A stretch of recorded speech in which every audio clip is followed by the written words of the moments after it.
Los datos preliminares del último censo de nuestro país arroja que la población uruguaya se ha estancado, ya que creció solo un 1% en comparación con el censo del año 2011. Dicho de otra manera, somos un país envejecido. ¿Qué impacto tiene esto en nuestra sociedad?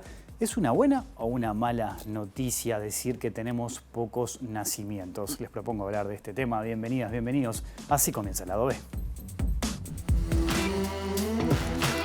El Uruguay tiene 3.444.263 personas residiendo en el territorio nacional. 52% son mujeres, 48% son hombres. Esto habla de un país con una población relativamente estancada y, como lo mencionaba Leonardo en su alocución previa, estamos en una situación en que el país seguramente en los próximos años, de no mediar algunas corrientes inmigratorias relativamente importantes, va a comenzar a decrecer la población hacia el futuro.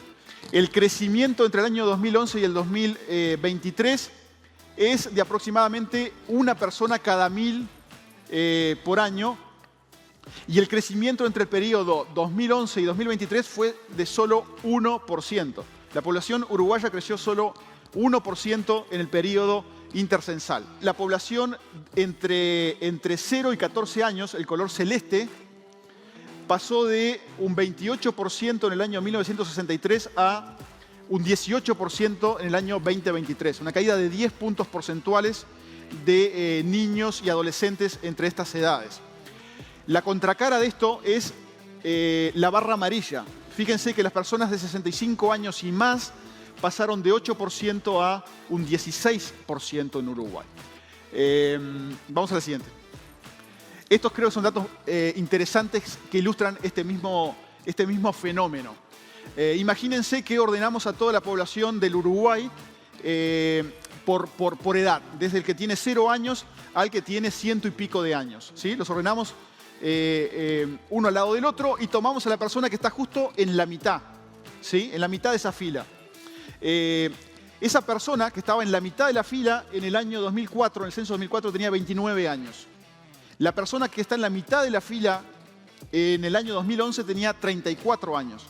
La persona que está en la mitad de la fila en el año 2023 tiene 38 años.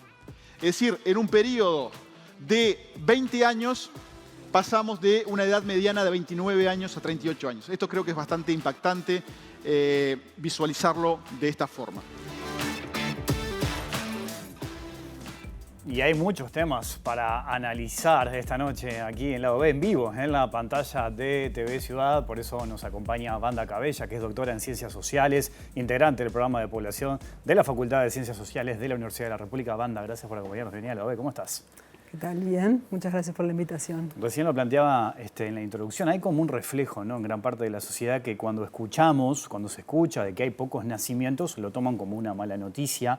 Hay preocupación, enseguida se dice, bueno, ¿qué se puede hacer para revertir esta situación? Uno puede llegar a escuchar a políticos diseñar estrategias para revertir esto, ¿no?, para fomentar más nacimientos en el país. Y ahí se lanzan distintas preguntas. Primero, una, si es mala noticia esto, ¿no? Tener que ver también qué pasa con los nacimientos, ¿no? Porque acá en Uruguay, por ejemplo, hay datos de pobreza infantil que nos interpela a todos. Ver dónde se dan los nacimientos en Uruguay, en qué condiciones nacen nuestros niños. ¿Qué pasa, por ejemplo, con las madres que quieren tener hijos y no pueden? Con las que quieren tener más de un hijo, con aquellas que tienen más hijos del promedio del país. Hay un montón de elementos. ¿Qué primera lectura haces de esto? Bueno, lo que me estás preguntando no es estrictamente de los resultados del censo, pero es un tema demográfico importante y que en realidad lo venimos viendo, en particular la caída de la fecundidad en los últimos 7 años. Lo que en general Uruguay tiene una tendencia larga ya de una fecundidad baja, más en el contexto regional. Para darte una idea, en los años 50 Uruguay tenía ya un promedio de hijos por mujer de 3, en el Brasil era 6, México era 6, el promedio de América Latina era 5. Y bueno, ya con esta tendencia baja de los nacimientos, los últimos años, que mostró sobre todo las estadísticas vitales, es que la fecundidad bajó a niveles muy bajos en muy poco tiempo. O sea, es una caída, digamos, poco, que uno vincularía a un shock. Y lo que es más difícil de entender es que no hubo un shock, no hubo una crisis económica, esto tampoco pasó antes que la pandemia, es decir, no hay nada que uno diga, bueno, ¿cómo explicamos esta caída tan abrupta? Porque no hay ninguna parecida en la historia del país, tan amplia y en tan poco tiempo. Entonces, esto se reflejó obviamente en los datos del censo, que por eso, digamos, también hay una caída importante de las personas de 0 a 18, las cohortes más jóvenes, las generaciones más jóvenes. Y bueno, si es una buena o una mala noticia, en principio hay una parte que es una muy buena noticia porque la contribución mayor a esa caída de nacimientos ocurre en las poblaciones de adolescentes. O sea, había una fecundidad adolescente muy alta en Uruguay, acompañada de una fecundidad general baja, pero que estaba sostenida por una fecundidad adolescente que era alta y particularmente una fecundidad que no estaba planificada. O sea, que no estaba, eran nacimientos inesperados para esas mujeres en ese momento. Entonces, es una buena noticia, o sea, hubo una política muy dirigida a abatir esos nacimientos que no eran intencionales entre la población muy joven, que además era población también, digamos, de menores recursos, en estratos menos favorecidos, que estaban ya fuera de la educación. Entonces, la noticia ahí es buena y, bueno, en principio también está vinculada a políticas que uno puede identificar. No estrictamente decir, bueno, la fecundidad bajó por esto, pero hay un conjunto, se desplegaron una serie de acciones que permitieron que esa fecundidad se redujera. Entonces, ahí tenemos la buena noticia. Después, en general, se toma con una cierta preocupación la caída de los nacimientos, se ve como una falta de dinamismo en la población y una falta de esperanza, o sea, se ve un poco, sobre todo por los actores políticos, capaz que también en los medios, como que bueno, somos pocos, ahora vamos a seguir siendo menos.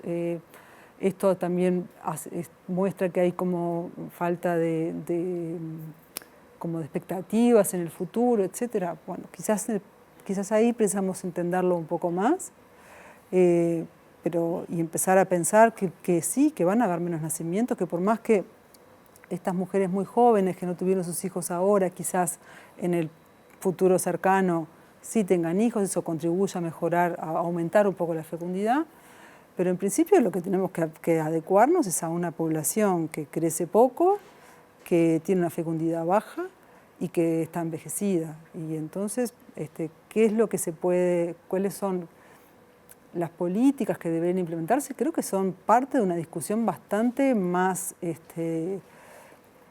¿cómo voy a decir? Más que se precisa consolidar todavía. Me parece que hay señales de los partidos y señales, digamos, de algunos movimientos de que hay que colocar la discusión, pero la discusión no está establecida en el sentido de que no hay una discusión muy seria. Hay como unos intentos de los partidos, de algunos políticos, de generar algunas ideas y algunos programas o implementaciones de políticas son todavía un poco simbólicas. Si uno los analiza con un poco más de cuidado, entiende que, bueno, habría primero que ponerle también presupuesto a esas cosas. Claro, son datos preliminares, esto quiere decir que hay que tener en cuenta el margen de error, ¿no?, que puede llegar a tener. Si yo miro, por ejemplo, el censo del 63, ya tenía como esta tendencia. Esto que estamos viendo hoy ya se podía ver ahí, ¿no? Por lo tanto, a lo que voy, esto no puede sorprender a nadie, ¿no?, y mucho menos a la academia. No, a nosotros los que trabajamos con la demografía no nos sorprendió demasiado, será un poco lo esperado. Si hubiera habido algo muy distinto, hubiéramos pensado, bueno, hubiéramos dudado un poco de la información. O sea que lo que arroja el censo, los datos, es lo esperado. No hay crecimiento, o sea, el crecimiento es prácticamente nulo y es adecuado a la historia demográfica del país, tanto de largo plazo como de corto plazo. Y el país se envejece, eso tiene que ver con la caída de la fecundidad, entran menos jóvenes a la población y la población, digamos, de mayor edad permanece más tiempo porque la esperanza de vida aumenta. Otra buena noticia. Entonces, independientemente de que esto genere retos, desafíos para pensar, bueno, cómo vamos a adecuar las políticas, la forma de vivir, etcétera, y de cuidar en esta población que cambió. Las noticias en general son las esperadas y bueno, es lo que decías, la falta de crecimiento, digamos, el crecimiento muy bajo es inercial en el país y además se adecua o se acopla a lo que pasa en la mayoría del mundo. Las poblaciones cada vez crecen menos y la fecundidad cada vez es más baja, o sea, no es que no nos diferenciamos demasiado del resto del mundo, salvo, por ejemplo, salvo de países africanos que todavía crecen mucho. Entonces, básicamente sí, no hay mayores sorpresas. ¿Cuánto condicionó, por ejemplo, la pandemia, el COVID, en esto que estamos hablando? Lo que sí se ve, por ejemplo, son entre 2021 y 2022, que hay un exceso de defunciones. Sí, de hecho, en el 2021 se registraron más muertes que nacimientos, por ejemplo, ¿no? Sí, y también en 2022. En realidad ahí entendemos que hay un tema de registro, pero en 2022 básicamente pensamos que no hubo tanto COVID. Ahí se precisa como más análisis de los que trabajan con mortalidad, pero para decirlo sencillamente, lo que sí pasó si ya venía, o sea, el crecimiento de la población se puede dividir en dos partes. El crecimiento natural, que es básicamente la resta entre defunciones y entre nacimientos y defunciones, entonces, y el crecimiento migratorio. El crecimiento natural venía acercándose a cero y en esos años fue negativo, es decir, por el exceso de defunciones. Pero es una coyuntura que hay que esperar a ver cómo se retoma. O sea, en principio pensamos que van a haber estas 33.000 defunciones y lo cierto es que hay hasta ahora, o sea, con esta caída lo que se ve es un total de nacimientos de cerca de 32.000. Si lo miráramos así en general diríamos que bueno, por ahora el crecimiento es nulo si quitamos esos años de COVID que provocaron, digamos, una coyuntura particular con un exceso, pero bueno, y el crecimiento natural se acerca a cero o es negativo y va a ser probablemente digamos, la tendencia sea que sea por lo menos cero o negativo se mantenga.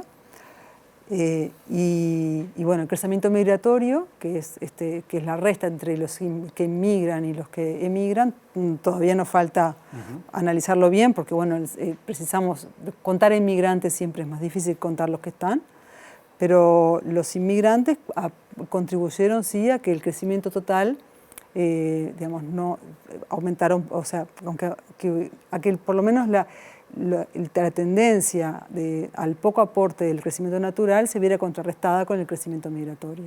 Pero todavía nos falta ver qué pasó con los que emigraron, que es otro factor importante y que hay que entender que todavía eso se precisa bastante más trabajo, hay que verlos cómo están también en otros censos del mundo los uruguayos, ¿no? Claro, ya que ponías la referencia internacional, si yo miro los países de la región, veo cambios demográficos más acelerados, por ejemplo, que los nuestros. Sí hay pocos nacimientos. Por ejemplo, Argentina presentó sus datos hace poco, que es una población similar a la de Uruguay, uno podría llegar a compararla, pero son más jóvenes que nosotros, ¿no? Sí, son más jóvenes que nosotros. También es verdad que la caída de la fecundidad en Argentina, o sea, la fecundidad en Argentina, a pesar de que en un momento estaba muy compasada con la de Uruguay, en las últimas décadas fue una fecundidad bastante alta. Eso permitió también que la población joven sea más alta que la nuestra. Si uno compara, a mí me llamó un poco la atención, dije, Uruguay tiene 38 en este censo de edad mediana de la población, en Argentina es 31, es una diferencia importante. Pero es cierto que la fecundidad que hace entrar jóvenes en la población estuvo más alta por mucho tiempo. Ahora en realidad la fecundidad argentina, la brasilera, la uruguaya, la chilena, la costarricense están entre 1.5 y 1.3, o sea, las más bajas son Costa Rica, Chile y Uruguay. Pero Argentina y Brasil tienen una fecundidad de 1.5 hijos por mujer. En el caso de Brasil, si uno miraba unos años atrás, era altísima comparado a cómo está ahora, ¿no? No, Brasil lo que pasa es que creo que hay un tema también del tamaño de los países. Entonces todavía, o sea, esta preocupación que nosotros tenemos en Uruguay ni siquiera está tan sobre la mesa en los países grandes, ¿no? Brasil ahora contó, por ejemplo, 10 millones menos de habitantes que lo esperado. todavía no hay hay repercusiones, pero no hay una gran preocupación por esa falta, por esa diferencia entre lo proyectado y lo censado.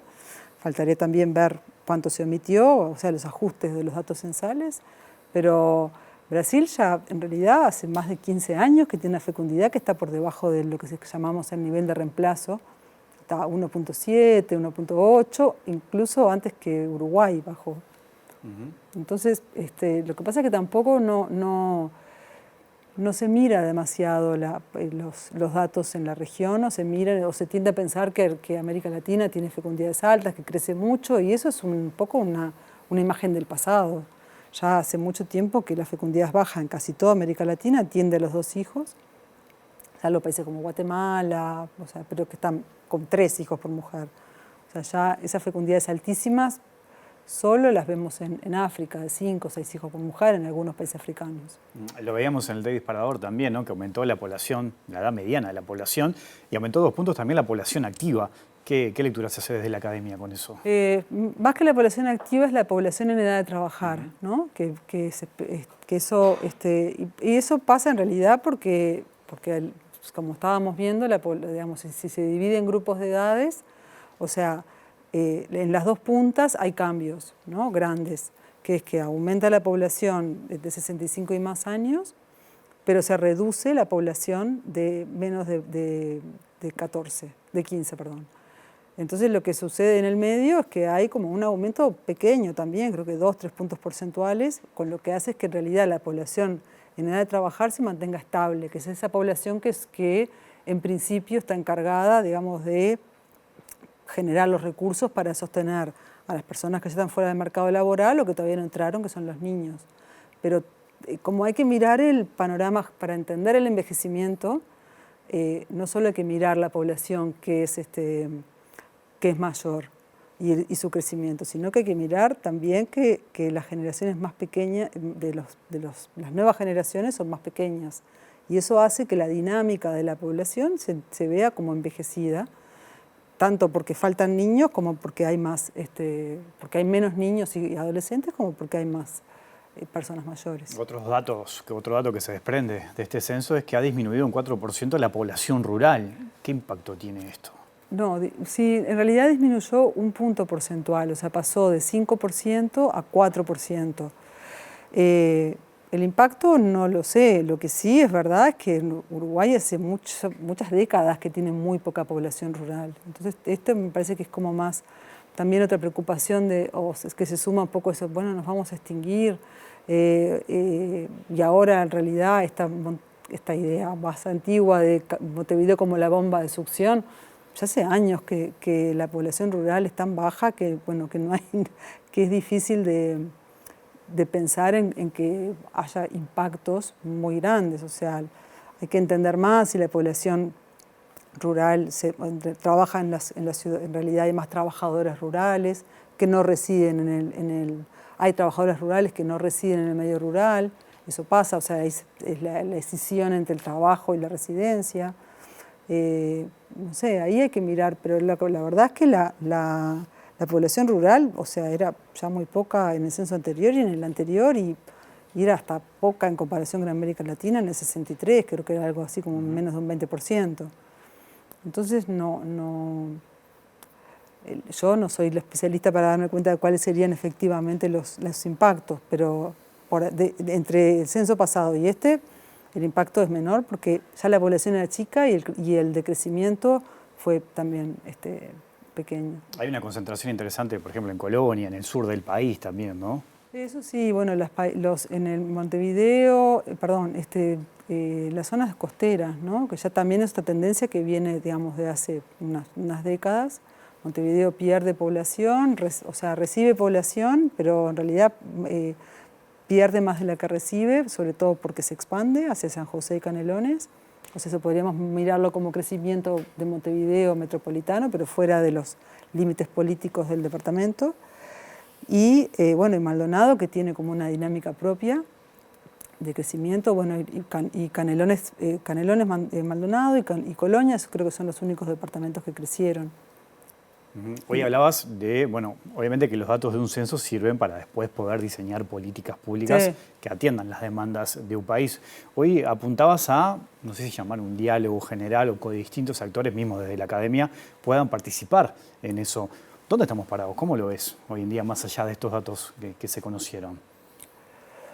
Y bueno, me parece que en realidad falta como un poco, o sea, primero asumir la realidad demográfica del país sin tanta angustia, digamos, ¿no? Esta cosa de lo que ya antes llamaban esta anemia demográfica es una parte de la historia demográfica del país que siempre ha sido así, que siempre ha estado como un fantasma, ¿no? entre sobre todo los sectores políticos, etc. Entonces me parece como que algo importante es decir, bueno, esta es la realidad demográfica, y sobre esto precisamos como discutir las poblaciones que precisan, cómo mirar todas las generaciones, ¿no? Si uno piensa en una población como la composición de distintas generaciones, cada generación va a tener necesidades, o cada grupo de generaciones, ¿no? Los niños, los adolescentes, la población adulta de 65 y más, que cada vez obviamente precisa más atención de salud, de cuidados, etc. Y por otro lado, la población que está trabajando, o sea, cuando hablan de la pobreza infantil, los niños son pobres porque sus padres son pobres, o sea, y la mayoría de los padres son pobres porque tienen un acceso restringido, pueden, digamos, aprovechar poco, digamos, de los recursos del mercado de trabajo, ¿no? Porque tienen menos educación, etc. Hay un conjunto de elementos que hacen que esas generaciones muy grandes, ¿no? Que son las que están en edad de trabajar, bueno, no todas acceden de forma igual a los recursos y también los puedan orientar, por ejemplo, en el caso hacia sus hijos, que también precisamos que el Estado esté presente, ¿no? Las instituciones, digamos, educativas, de cuidados para los niños pequeños, y precisamos un sistema de cuidados que se encargue de la población envejecida cada vez más importante.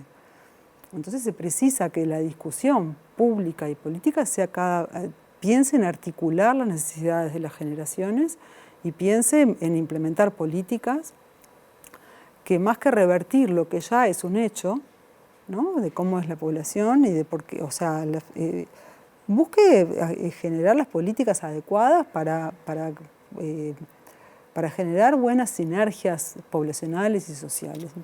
Esa me parece como que sería una necesidad de un diálogo nacional importante, como un acuerdo en decir, sí hay un tema demográfico, sí hay un problema demográfico, el problema es que precisamos modificar nuestras visiones de qué es lo que tenemos que esperar de aquí en más y de cómo va a ser la población uruguaya y qué es lo que tenemos que atender. Porque un poco, bueno, ¿qué podríamos hacer si no esperar, volver hacia atrás, a que las poblaciones que tenían muchos hijos o más hijos para llegar a 3 hijos por mujer, bueno, las mujeres estaban fuera del mercado de trabajo, ¿no? También un poco, hoy justo un colega hablaba bastante de esto, ¿no? De que en realidad la demografía es una faceta más de los cambios sociales y es un reflejo más de esos cambios. Entonces, ¿qué queremos? Que la demografía se mantenga igual, pero que el resto de los cambios sociales sí sigan su curso, ¿no? Que cada vez más mujeres trabajen, por lo menos pensamos que la gran mayoría de las fuerzas políticas y de los sectores piensan que el acceso de la mujer al mercado laboral es importante, es un cambio, y la equidad de género ni hablar. Y por supuesto que si queremos que esa población, si queremos más población activa, precisamos que hayan menos jóvenes con desempleo, menos mujeres con desempleo, más de esa población trabajando y con lo que los economistas llaman mayor productividad. Y para eso se precisa también educarlos mejor. O sea, hay oportunidades también ahí de decir, bueno, son menos niños, vamos a cerrar escuelas porque cada vez van a entrar menos, o vamos a mejorar los recursos, digamos, destinados a educar a esos menos niños para que también tengan más instrumentos para que haya más igualdad en las generaciones para acceder al mercado de trabajo con mejor formación. Te propongo una pequeña pausa y seguimos conversando, Dale. ¿te parece? Ya sigue el lado B aquí en la pantalla de TV Ciudad.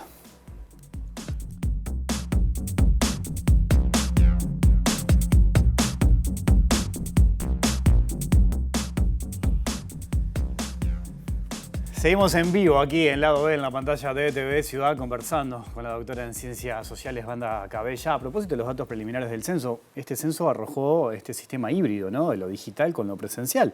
¿Qué lectura haces de este sistema? Bueno, en principio parece que funcionó bien y que recogió bastantes adhesiones de la población, porque hubo un porcentaje alto de personas, de hogares que se censaron vía web.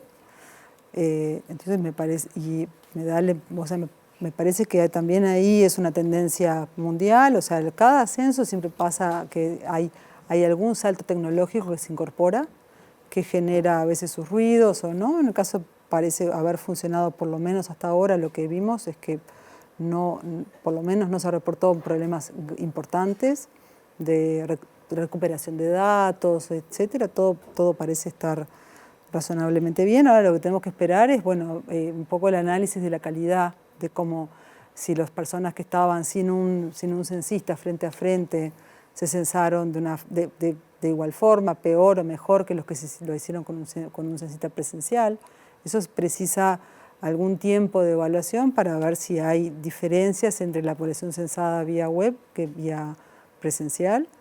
Hubo también alguno que fue telefónico, o sea, hubo varias modalidades, pero en principio lo que me merece es como, si bueno, Uruguay estaba maduro suficientemente y está bastante conectado como para hacer esto de una forma, digamos, adecuada y que funcione bien y que se logre contar la población, digamos, que se logre llegar a los hogares, a una buena parte de los hogares, eran aquellos primero que aceptaban y de los que tenían también medidores de UTE. El sistema estuvo como bien pensado, bien aceitado. Así que eso es eso que, sobre todo eso que te decía, cuando cada censo trae siempre una innovación tecnológica. Primero fue el escáner, después el censo pasado se hizo ya con dispositivos móviles, que eso antes era todo en papel. Este censo ya también pasó a lo digital y supongo que el censo que viene va también a tener cambios.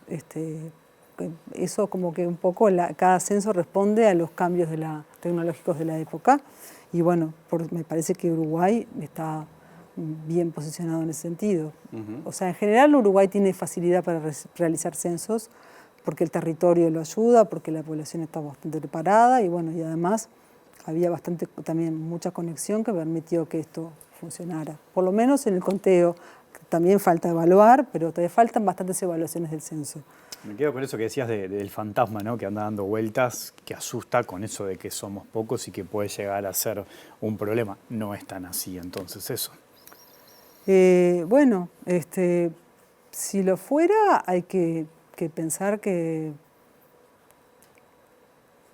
no sé, que las medidas no son, no es tomar una postura catastrofista y tomar metas demográficas que son poco plausibles, poco factibles de tener éxito. O sea, los países que han, por ejemplo, intentado aumentar su natalidad o su fecundidad no han tenido demasiado éxito. O los que han tenido, los que han tenido con unas medidas que parecen coherentes con los derechos de las personas y la calidad de vida y bienestar. Por ejemplo, Francia, que tiene una política histórica, quizás con un tinte natalista, pero con una fuerte conjunción de medidas que atienden a transferencias monetarias, centros de cuidado, compatibilización de los ritmos, digamos, de los horarios laborales con los horarios de salida de la escuela de los niños, licencias parentales buenas, y todo eso tratando de asegurar que las mujeres permanezcan en el mercado laboral. Entonces, eso más o menos implica un porcentaje del presupuesto o del PBI de 4%, ¿no? O sea, implica tener y además políticas sostenidas. Otro es el caso, por ejemplo, de los países, digamos, como por ejemplo Hungría o Rumania, Rusia, que han tenido políticas también muy agresivas que solamente con transferencias de dinero, ¿no? O sea, te doy más dinero para que tengas estos hijos. Eso tiene, digamos, son políticas de patas cortas, quizás tienen un efecto en el momento mientras se recibe. Y después, obviamente, la gente no toma decisiones porque recibe un poco más de reproductivas de largo plazo y sigue teniendo hijos. O sea, eso tiene un rendimiento bastante bajo, digamos, marginal para el nivel de gasto que implica para un país y que después no tiene efectos en el largo plazo. Solamente genera algunas generaciones un poco más grandes y luego se suelen diluir. Eso es lo que se ve en la evidencia internacional. Las políticas sostenidas y orientadas a que las personas tengan un mayor nivel de bienestar o logren, digamos, criar en mejores condiciones, tienen sus efectos, pero tampoco están muy orientadas a aumentar la fecundidad. Las otras tienen efectos más bien marginales. Wanda, te agradezco muchísimo tu visita esta noche aquí a la OBE. Gracias a ustedes. Nos vamos, volvemos mañana después de las 20 horas. Que pasen bien, chao.